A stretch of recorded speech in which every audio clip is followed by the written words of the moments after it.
another example here of a for loop, and then later we will convert it into a method. So this is a factorial of a given number or of a number inputted in the console. So we have a variable num to hold the number and fact as to hold the factorial.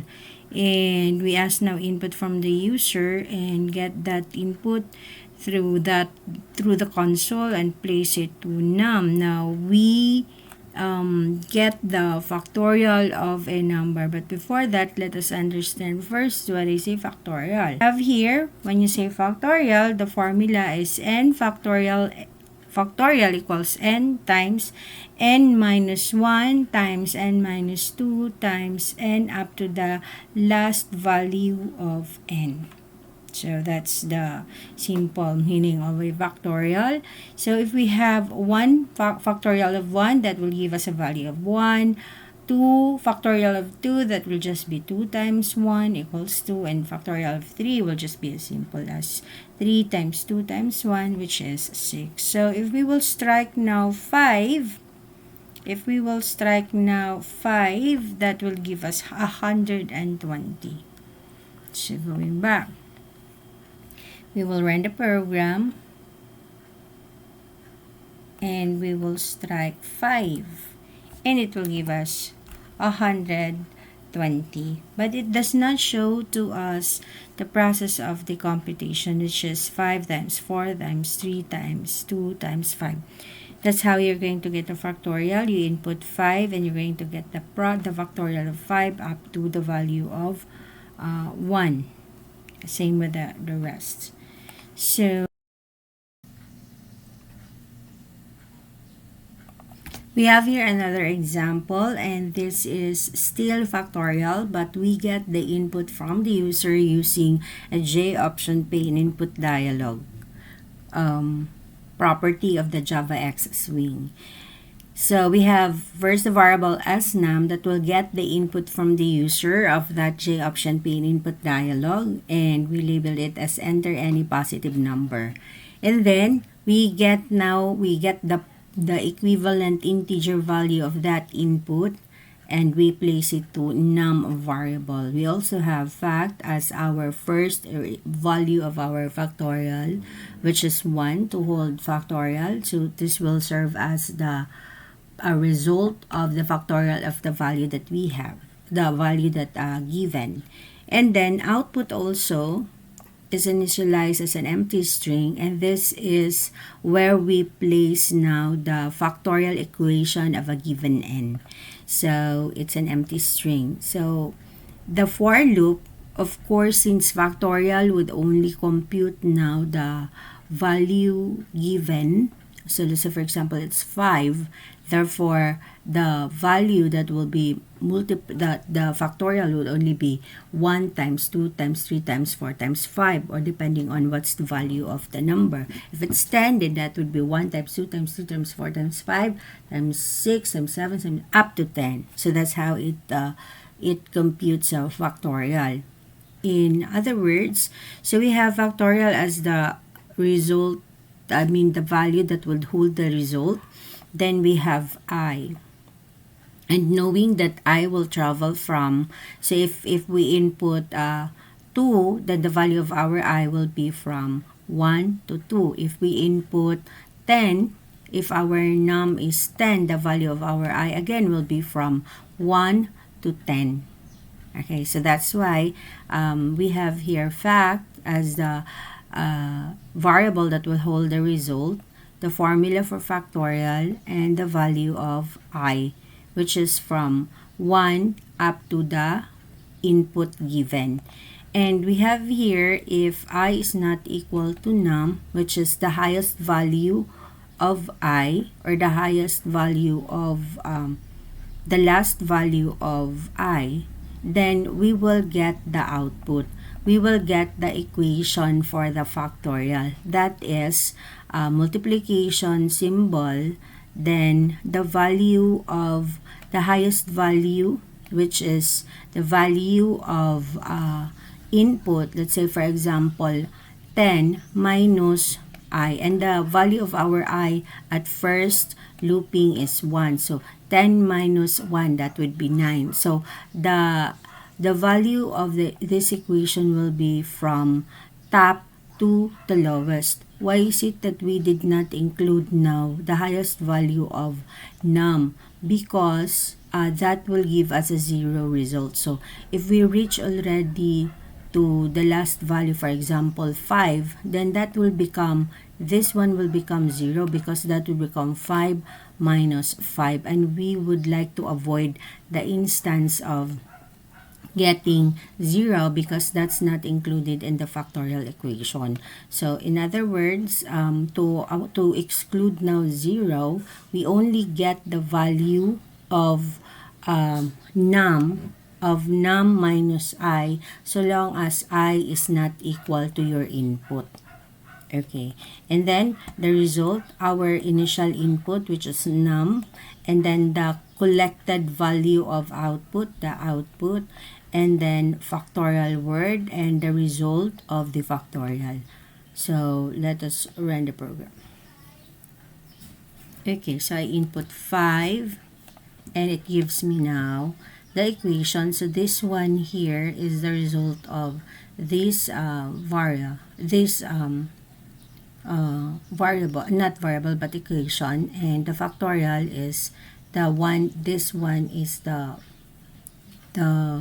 one that holds now the factorial of the given 5 or the given n. So another input, for example, if I place now 7, then there you have now the factorial of 7. So you have 7, 6, 5, 4, 3, 2, 1. So that's because we started with the highest number of num minus I, which we know that I would be from 1 up to the value you have inputted, or up to 7. So that's a simple example of a factorial, and showing also the result or the equation of the given input. We will convert this one into a method. And if we are going to convert this into a method with multiple output in one method, or without a parameter passing, that will just be as simple as we will separate this one into another method, or we will break up the main method up to this part. So we have already the main method, and we will initialize now, or we will create a method here for this part of the factorial, void factorial. And for this one, we did not pass a value, but we need to pass a value because we didn't have the value for our fact, and we also don't have the value of our num. So in other words, we will be needing here int num.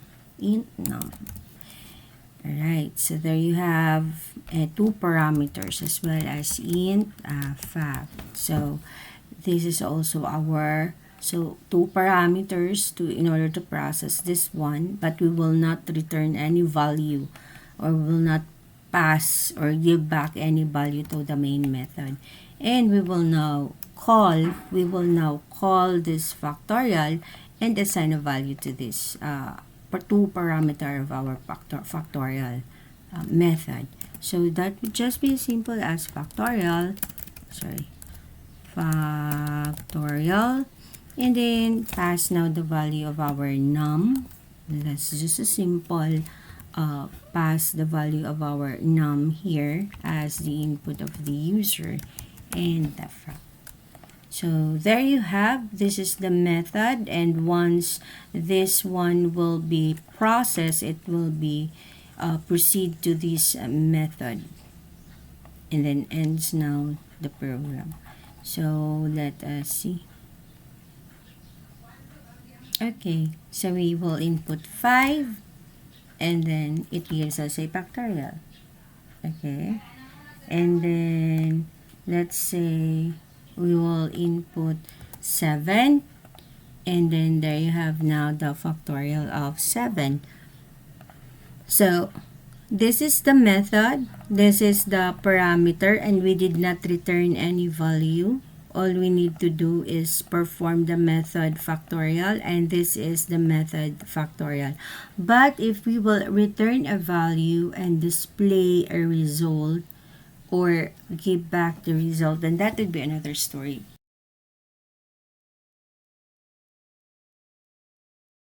This method performs two output. If you would observe, it gets now the factorial result, and the other one is it gets the equation of the factorial of a given number. So you have two output here, the fact, and the other one is the output. So if that would be the case, if you would like to create, or if a method has a return value, then we will get back this one.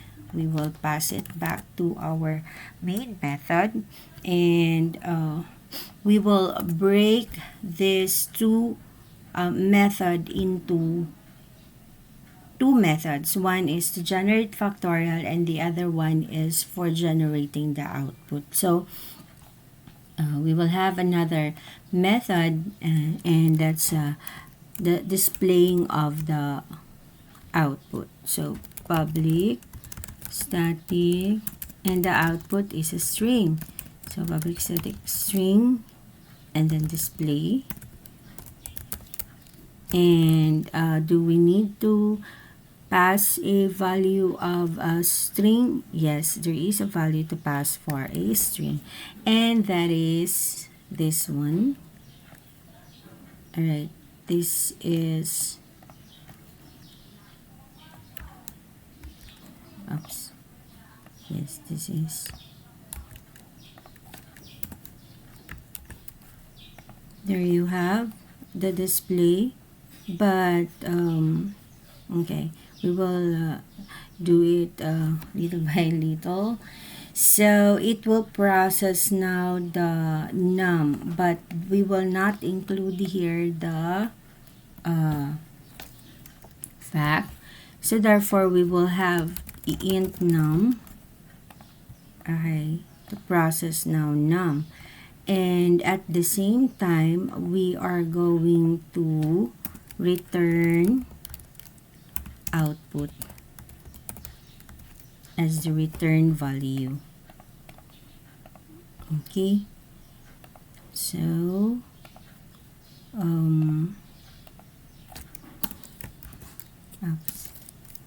we will close for this method, to close this method, and there you have now your output.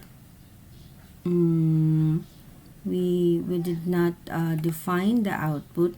You can publicly display the output, but we will try to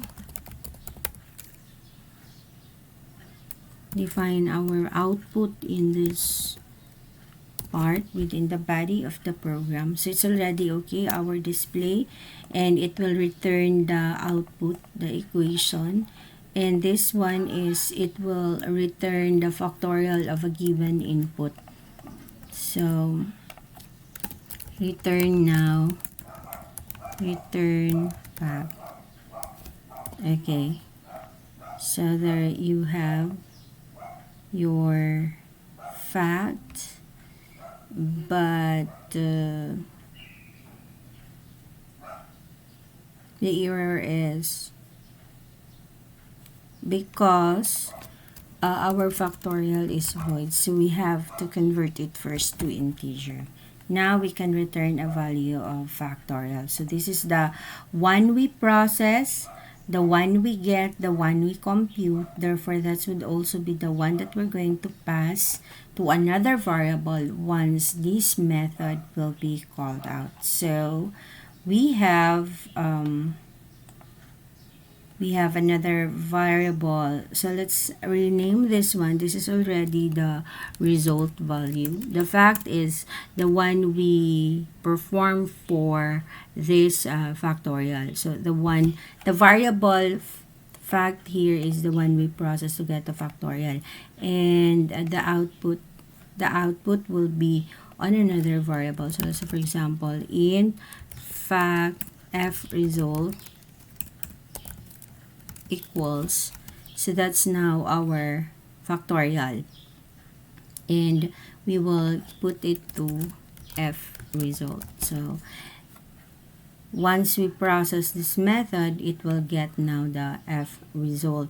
And for this string, you are going to create, we will string output equals this output, this is the final output, we will get it from our display method. So display, and then we are going to pass on display the value of num, which is the input from the user. So the input from the user, the converted input, is the num. And semicolon. Alright, semicolon. So there you have. We don't see the f put because we rename it into f output. So f output. Very ugly naming convention. So that's the final output, and then the f result. Alright, so final checking of our code, proper curly braces partner. So this one is properly closed with the bottom. This one is here.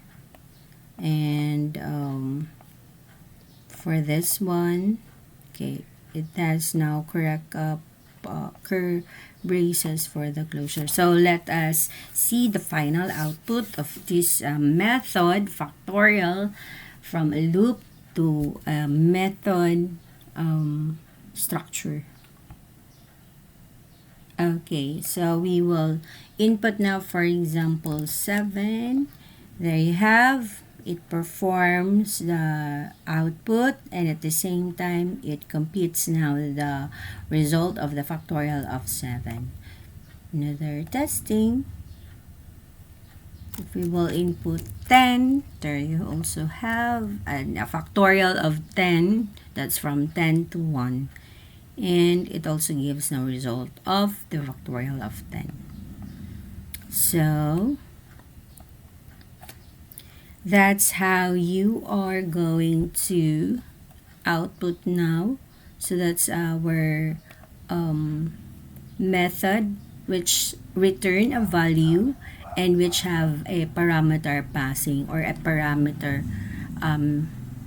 value. This is our parameter for a factorial method, and num is also our parameter for display method, and we also return a value. So every time we use this method, it returns a value, or it passes a value to our f result. And if every time we use also this method, the value also is passed through that f output, and that is through that return fact command. And we also have the return output command, that every time we use the display, it will return the value of output, or what is being processed inside of this method. That would also be the value of your display. Same with the factorial, that would also be the value. So we have here, we will delete this one because we will not be needing it. So that's the final simple use of method.